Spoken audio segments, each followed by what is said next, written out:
Ladies and gentlemen, welcome back to the Miskatonic.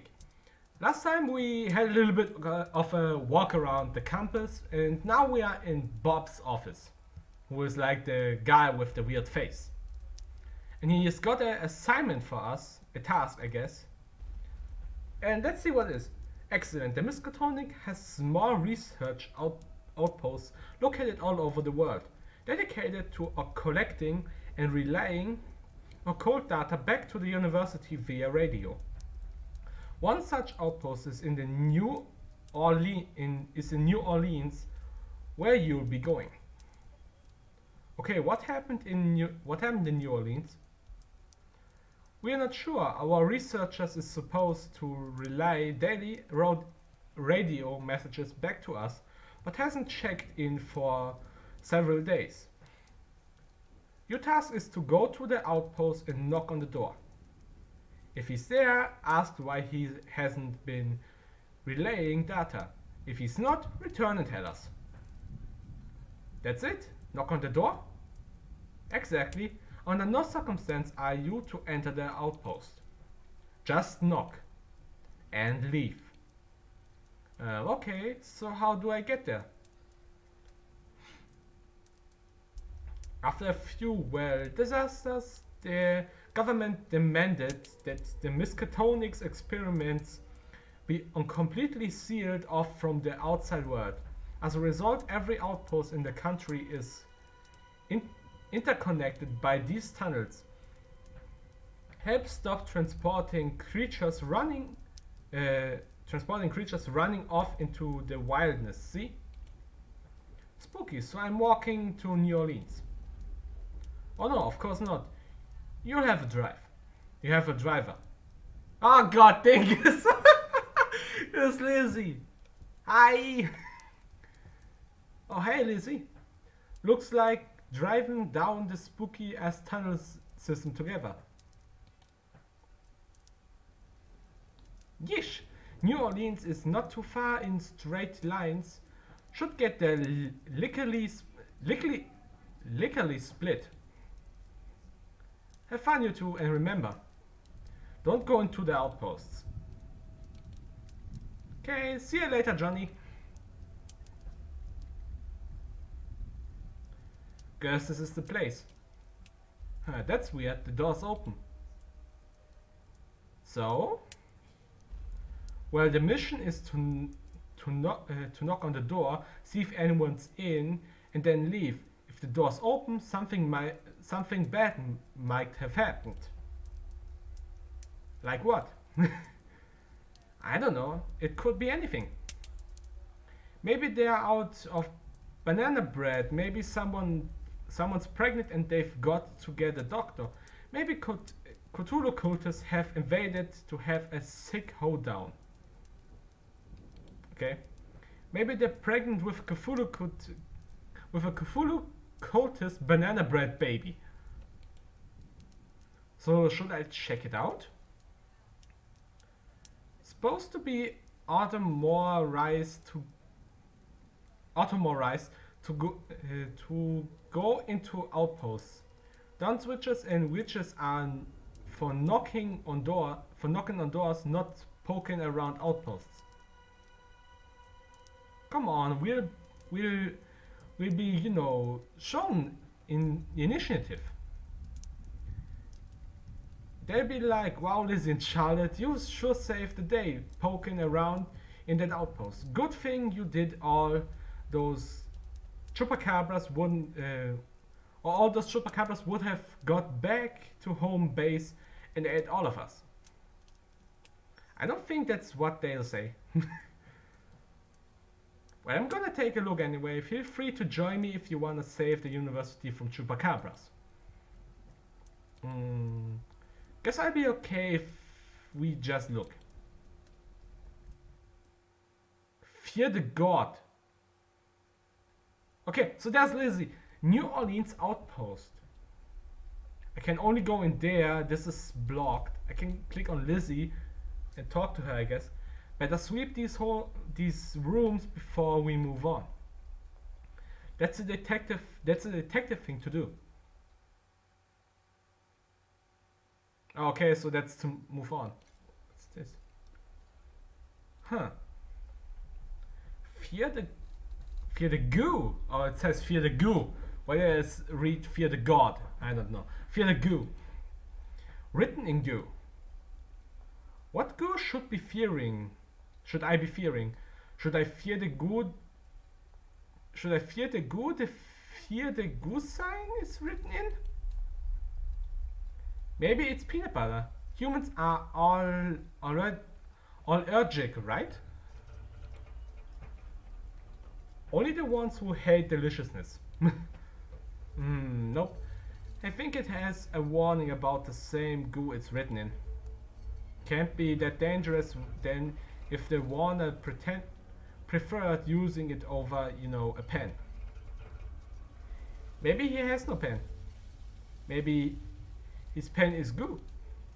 Maybe that's why he's so afraid. Because of pen goo. Guess there's only one way to find out. Let's keep going. Oh, a lot of goo. Oh, a lot of goo. Okay. I am still confused about what the hell this game is actually about. That's a lot of goo.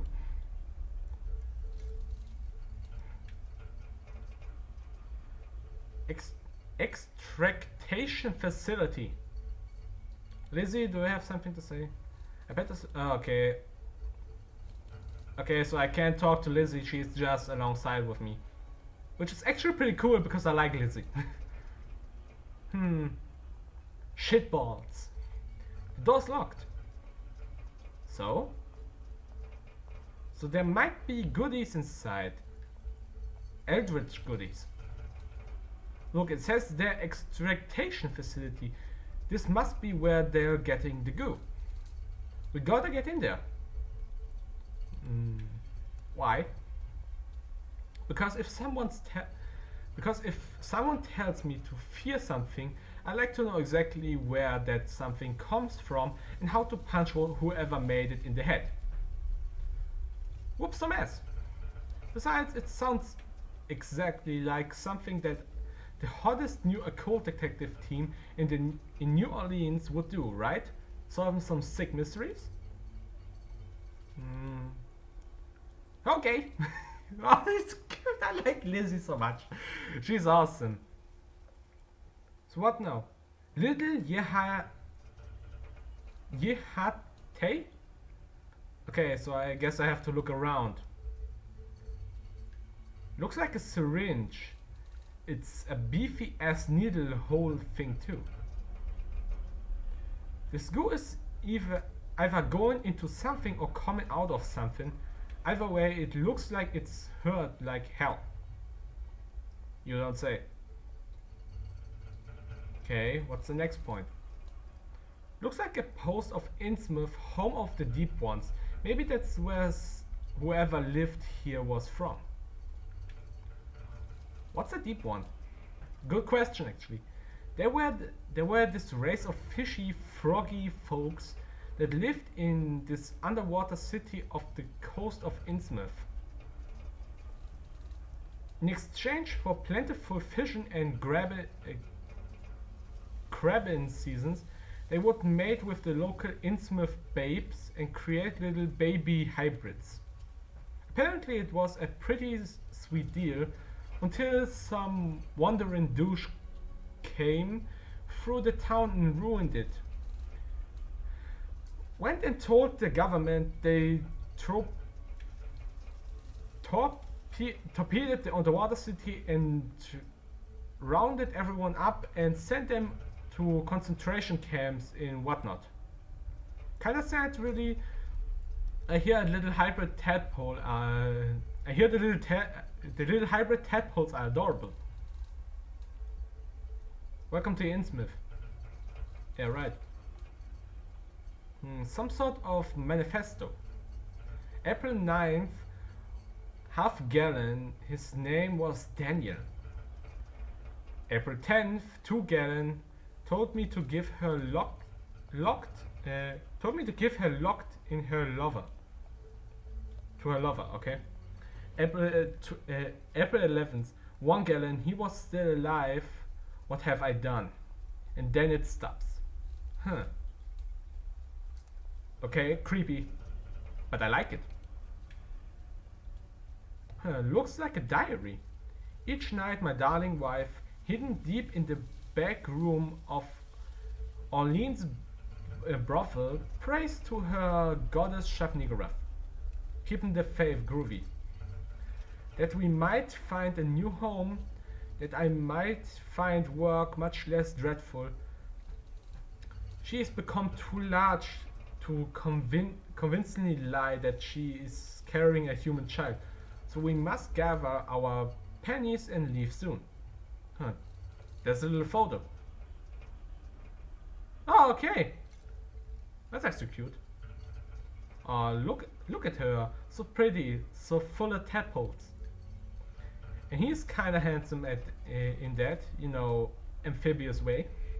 Aw. Why is that aw?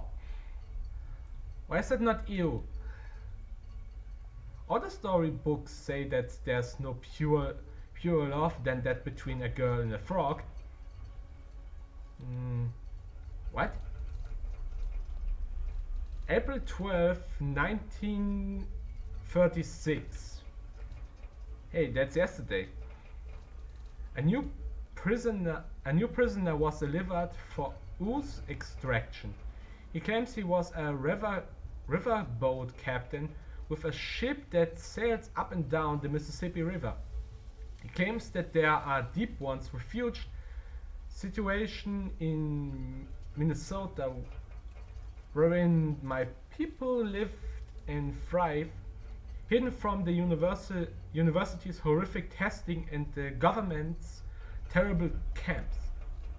I shall rescue my beloved tonight under a cover of darkness, and we three shall make for Minnesota.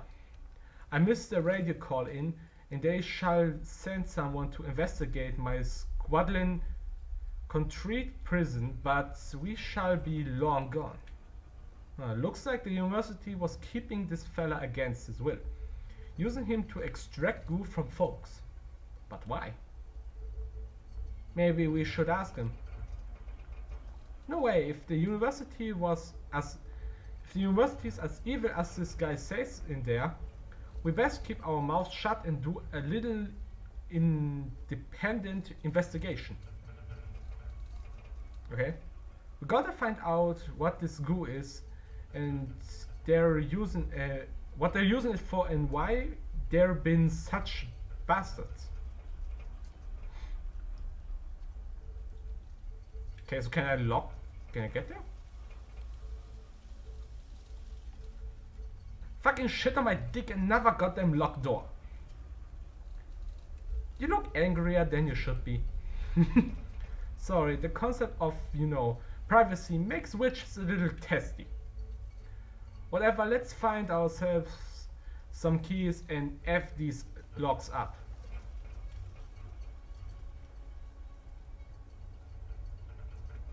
It's pretty cool actually. Okay, can't click on anything but this. It's like movies. What the fuck? Are those the super rare Dead Randy Monogly arc covers? How did he get these? These are ultra banned all across America. We gotta take these. What? Yeah, exactly. Dead Randy, the sexiest necromancer. Oh God, look at her eyes. She's like in such awe. This is actually cool. He's this cute little incubus that runs around saving zombie girls after the world ends, and then boning them. The story arc was written by my first coven den mother, Agnes Giewilkner. It's a story of how this succubus girl, this purple girl here, Once dead Randy all to herself, but while they're all mutual, dead Randy gets sad that he's not boning mad dames, and he and the succubus girl learn that love should be shared with everyone, not saved for individuals. It's adorable. Why did humans ban it? Good question. The same reason why they ban everything. Folks are getting too cheerful. Promoting culture's ideologies, they say. Not sure how love everyone you can and don't be a douche is considered the same as, you know, let's get Cthulhu to F the world up, but whatever. Plus, I guess that Randy's pretty rampant in this series. Hard to get that love everyone message across in a story about a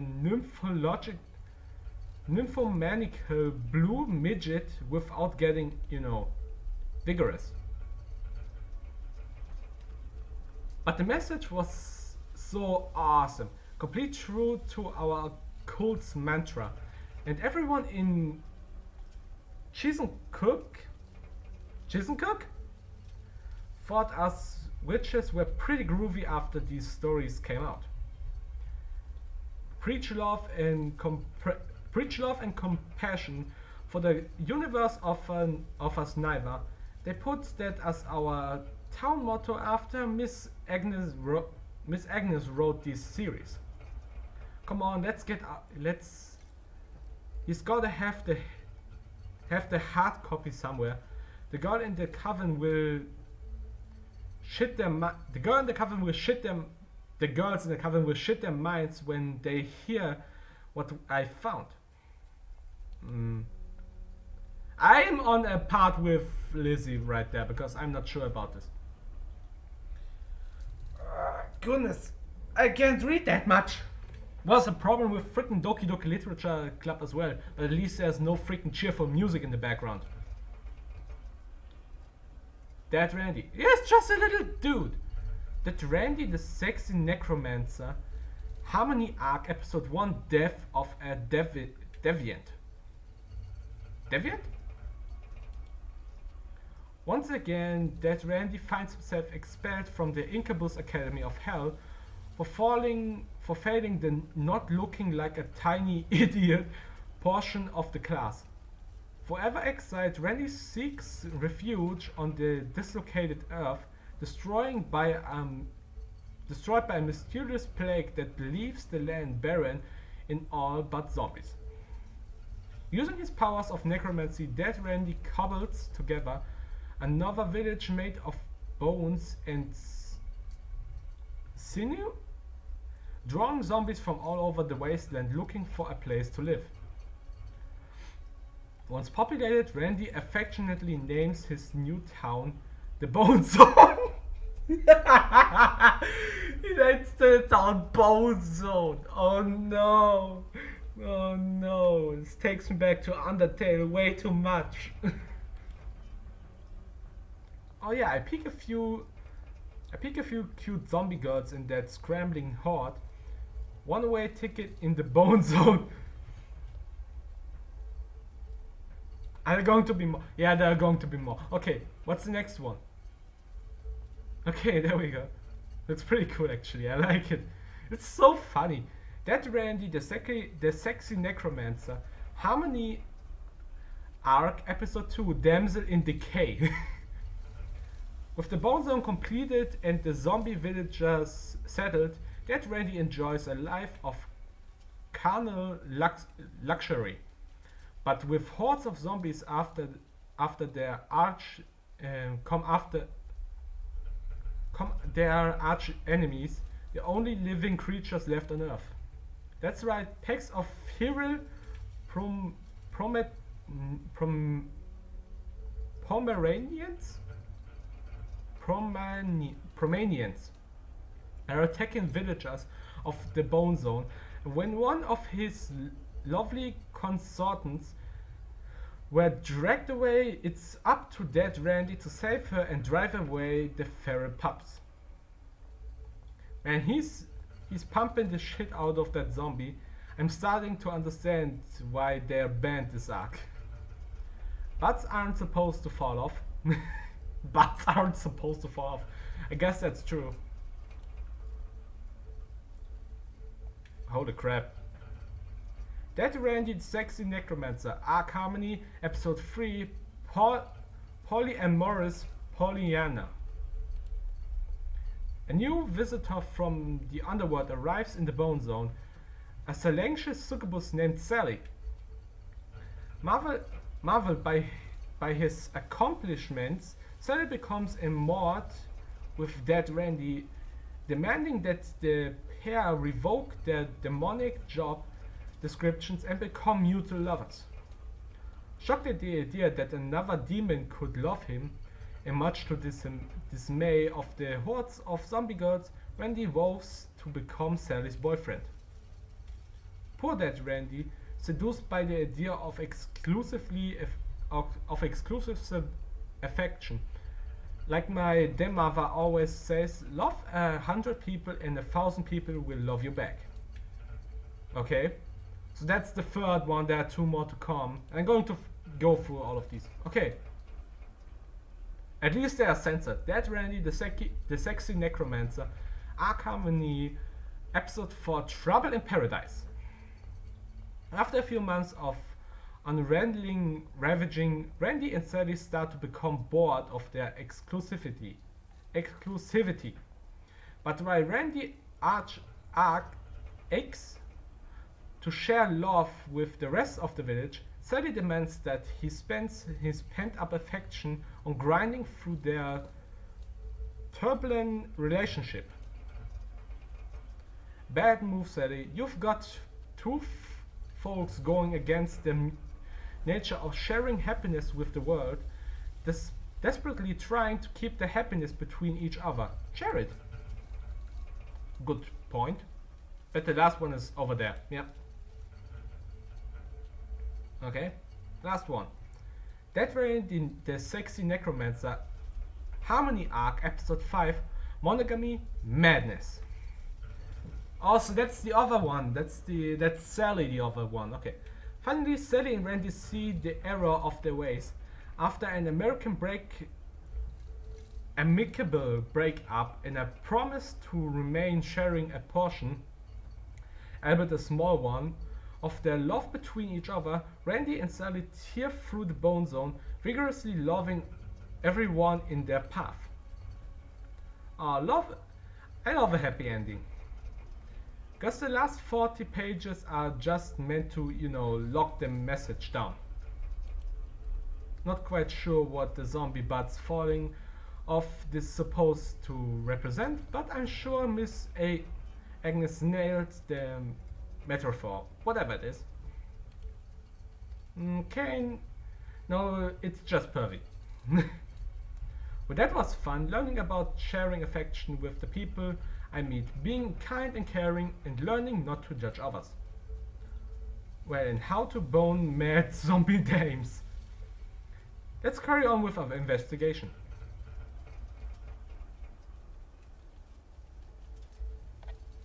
The science sleeping area. Okay, this is already going a little bit too long. I want to keep this like under 20 minutes. I try to at least, but I wanted to finish all these books in this part. So yeah, this was the 5th part, I believe, of the Miskatonic. I thank you everyone for watching, and I will see you in the next video. Bye!